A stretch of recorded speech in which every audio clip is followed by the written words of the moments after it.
بني اسرائیل دا ابتدا کې دوی د یو قوم شکل لرلو، خو وروسته بیا دوی په امت باندې بدل شو. کله چې د یعقوب علیه السلام 12 واړه زامن چې دوی مصر ته لاړل، نو په مصر کې آباد شول. دوی په 100 کلونو کې ډېر زیات د نفوس په اعتبار سره ډېر مخکې لاړل، ډېر زیات شول. نو بیا بني اسرائیل تر څو چې موسی علیه السلام بني اسرائیلو ته نو راغلی، تر دې وخته پورې بني اسرائیل د یو قوم شکل لرلو. بس د یعقوب علیه السلام زامنو یو قوم و، یو ولس. بني اسرائیل په امت سره علا بدل شو چې کله دوی ته موسی علیه السلام پیغمبر الله راولېږه. بیا بني اسرائیل چې دی د قوم نه په امت باندې بدل شو، دا بیا یو امت جوړ شو.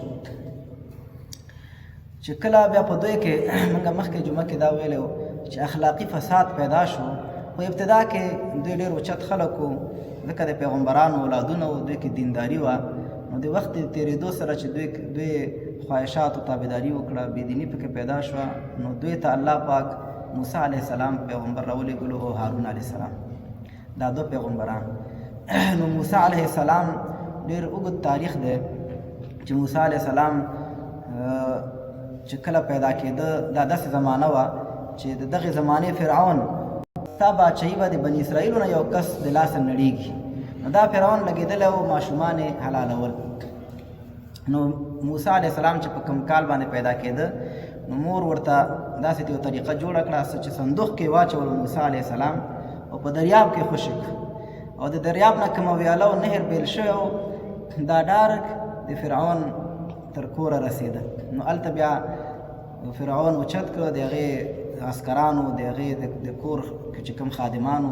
فرعون بیا د موسی علیه السلام په زیوالي باندې ونیو.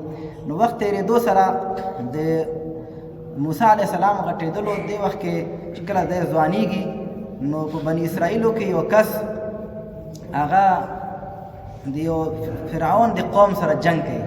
دې وخت کې دا موسی علیه السلام را لګېږي د سولې په طریقه باندې. د هغه بني اسرائیلو کس مظلوم و، هغه بل په بکس باندې وهي، نو هغه ځای په ځای مړ کېږي. نو موسی علیه السلام بیا سبا ته بیا هغه سړی داسې جنګ و حالات باندې وګوري، نو بیا موسی علیه السلام غوسه پرې وکړي. نو هغه خلک خبر کړي چې دا خو هغه سړی و چې پرونی قسم ده وژلی و. نو موسی علیه السلام بیا دې ځای نه لاړ شي مدین ته، چې کوم ځای کې شعیب علیه السلام یعنې مصر نه مدین ته راشي. نو هلته موسی علیه السلام تقریبا 10 کاله هلته تېر کړي، د شعیب علیه السلام سره شپانه‌توب کوي. هغه ځای نه چې کله بیرته دی دوباره مصر ته ځي، نو الله رب العزت دته پیغمبري ورکوي. په لاره کې د تور دا اوس چې سینا ورته وایي، دا علاقه ته چې رسېږي، نو هلته موسی علیه السلام ته الله پیغمبري ورکوي او دا خبره ورته کوي چې اذهب الی فرعون، ته به فرعون ته ځې، انه طغا، یقینا هغه سرکشي کړې ده. عزتمندو دلته اوس دا خبره چې دا طغیان څه ته ویلی کېږي. طغیان دې ته وایي چې یو انسان خپله خو د الله دین نه مني. کم خلک چې د الله په دین عمل کوي او د الله دین حاکم کوي، دا خلک هم منع کوي چې ته به نه کوي. ګوره 3 درجې دي علماو ذکر کړی دی. یو د فسق درجه ده. فسق دې ته ویلی کېږي، فاسق دې ته وایي چې یو سړی الله خو مني، خو د الله د دین چې کوم حکمونه دي هغه چندانې په ځان کې نه راولي، دې ته وایي فاسق. یعنی الله مني، خلک وایي که نه الله خو مني، د الله نه مني. الله خو مني چې الله خالق و مالک و رازق دی، دی پیدا کړی ما، او خو بندګي هغسې نه کوي چې څنګه پکار وي، نو دې انسان ته وایي فاسق. دویمه مرتبه کې هغه څوک دی چې نه الله مني او نه د الله حکم مني، دې ته بیا کافر وایي. دې نه یو پورته بله مرتبه ده چې هغه خپله خو الله نه مني. کم کس چې الله مني د هغې مخه نیسي. کم خلک چې د الله قانون مني، د الله دین مني، د الله دین حاکم کول غواړي، دا یې نه پرېږدي چې ته به نه کوې. نو فرعون ته الله څه فرمایي؟ انه طغا، فرعون سرکشي کړې وه، فرعون دې درجې ته رسېدلی و. عزتمندو نو چې دغه زمانه کې موږ تاسو سوچ وکړو، نو خلک د نړۍ کافران او دارنګې اکثر مسلمانانو ملکونو باچایان هغه دې درجه کې واقع شوي دي.